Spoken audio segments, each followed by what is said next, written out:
Vous écoutez un podcast Top Music. Premier sur la région. C'est moi le patron, avec le réseau Entreprendre.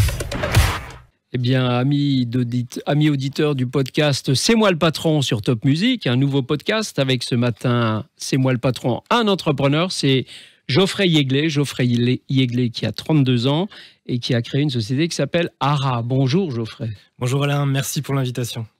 Eh bien, Geoffrey, je crois que ARA est un cabinet conseil en ingénierie informatique. Alors, ça paraît un peu abscon dit comme ça, mais bien sûr, Geoffrey, vous allez nous préciser de quoi il s'agit. Vous êtes ingénieur d'affaires, vous avez travaillé 6 ans dans un cabinet, je crois. Et puis, votre vocation, c'est de grandir tout en faisant grandir les autres, mais vous allez nous préciser ce que veut dire cette phrase. Parlez-nous d'abord de ARA. Bien sûr. Alors, pour vulgariser un petit peu notre activité, ARA, l'objectif, c'est d'accompagner le développement des grands projets informatiques des entreprises. On fait du conseil opérationnel et de la prestation de services techniques dans tous les métiers de l'ingénierie informatique. Donc, pour être un peu plus précis, on a une équipe de consultants, d'ingénieurs consultants en informatique sur les métiers du pilotage de projets, de développement de logiciels, d'architecture réseau, etc., etc. Et tous nos collaborateurs sont à disposition de nos clients pour les aider sur des projets importants qui durent parfois plusieurs mois et plusieurs années. Oui, parce que quand on implante un nouveau logiciel, par exemple, dans une boîte, c'est du long terme qu'on fait. C'est d'ailleurs sans doute un des intérêts aussi de l'entreprise, c'est qu'une fois qu'on a mis le pied dedans, on y est pour un moment, non ? C'est l'objectif de travailler sur des projets innovants et stratégiques aussi pour que ce soit des startups, des grandes entreprises, mais aussi des organismes publics. L'objectif pour nous, c'est de s'investir dans cette dimension-là. Et on a besoin de ressources très spécifiques qui sont difficiles à capter sur le marché. On en parlera sans doute après. Mais notre force, c'est justement de mettre à disposition ces compétences auprès des entreprises qui en ont besoin et au bon moment. D'accord. Et ces entreprises, on peut peut-être pas les citer forcément, vos clients donc, mais c'est plutôt des grands comptes, c'est plutôt des PME ? Alors c'est très varié, en fait, c'est des organisations, on va dire, à partir de 200, 300 collaborateurs jusqu'à des milliers de collaborateurs.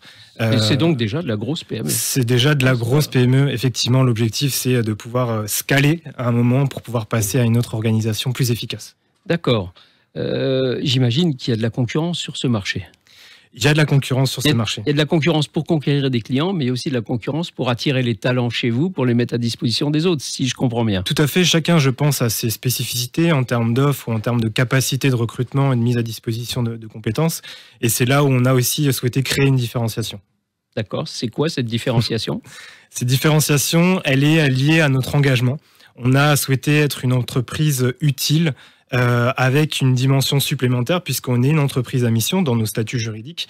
Et en fait, tout autour de notre organisation principale, on a souhaité monter un écosystème solidaire. Donc, on a des partenariats avec des associations locales envers lesquelles on a décidé de reverser une grande partie de nos bénéfices. Et aussi, tous nos salariés sont investis dans du mécénat de compétences dans le milieu de l'informatique pour aider les salariés, les bénévoles et les bénéficiaires des associations. C'est super ça, j'en reste presque sans voix parce que on a beaucoup parlé à une époque en tout cas d'entreprises à mission, j'en ai pas vu beaucoup. Il y en a beaucoup qui se disent entreprises à mission, mais là on a un exemple concret qui fait que reverser une partie de ses bénéfices, mettre à disposition des compétences pour en aider d'autres, gracieusement, j'imagine, bénévolement. Oui, tout à fait. Je trouve ça assez remarquable. Ça veut dire que tout votre écosystème, tous vos propres salariés sont dans le même move, si je puis dire. Absolument. En fait, c'est une communauté de consultants solidaires où il est important de comprendre que notre premier objectif est aussi l'excellence technique. Donc, on est aujourd'hui dans le recrutement des meilleurs talents sur le marché du travail, mais on leur offre une identité et un sens supplémentaire dans cette dimension-là. Et c'est ce que je pense qui doit attirer aussi pas mal de nouveaux collaborateurs à nous rejoindre, c'est d'apporter justement cette dimension solidaire supplémentaire, aller au-delà du salariat et juste de la simple recherche du profit pour une entreprise. Vous êtes en train de créer l'entreprise nouvelle, si je puis dire, qui donne du sens à ses salariés. C'est ce qui permet sans doute d'attirer les talents. Parce qu'aujourd'hui, les jeunes sont en quête de sens, tous. Les jeunes et les moins jeunes. Et les moins jeunes. Et les moins jeunes, c'est vrai. Effectivement, c'est une nouvelle génération d'entreprises et l'objectif pour nous, c'est de pouvoir essayer de développer ce modèle, de proposer effectivement une nouvelle alternative. Et en fait, on co-construit tous les jours finalement ce modèle avec les associations, les partenaires et même nos clients qui eux aussi sont dans cette recherche perpétuelle de donner du sens. Et choisir un partenaire engagé dans cette dimension, c'est aussi important pour eux. Et oui, bien sûr, ça crée tout un écosystème, effectivement. J'imagine que du coup, la rencontre avec Réseau Entreprendre a été d'une grande facilité. En tout cas, c'était un plaisir énorme, puisque quand on est entrepreneur, on a ce lien entre le créateur et le bâtisseur. Et à la fois, on est libre, mais on doit être responsable. Et c'est un petit peu ce lien important, ce rôle que le Réseau Entreprendre joue, puisqu'on bénéficie d'un accompagnement et de conseils très solides quand on est parfois très seul, quand on démarre une entreprise. C'est ça, donc, le concept de grandir tout en faisant grandir les autres. Absolument, c'est ça. D'accord, très bien. Vous êtes combien de personnes chez ARA ? Alors, en termes de perspective, à la fin de ce semestre, puisque des missions vont démarrer, on est déjà à 15 salariés et on a démarré en septembre 2021. Ah bah bravo, en plein Covid, finalement. C'est d'ailleurs très courageux de se lancer dans cette période. Je vous tire mon chapeau à titre personnel. C'est très chouette. Très bien. Donc, PME, ETI, si vous avez des sujets en informatique, eh bien, vous savez vers où et vers qui vous tournez.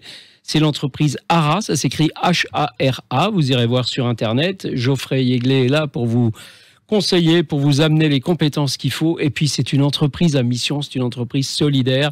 Alors, soyez solidaires avec elle et contactez-les. Merci beaucoup, Geoffrey. Merci Alain, c'était un plaisir.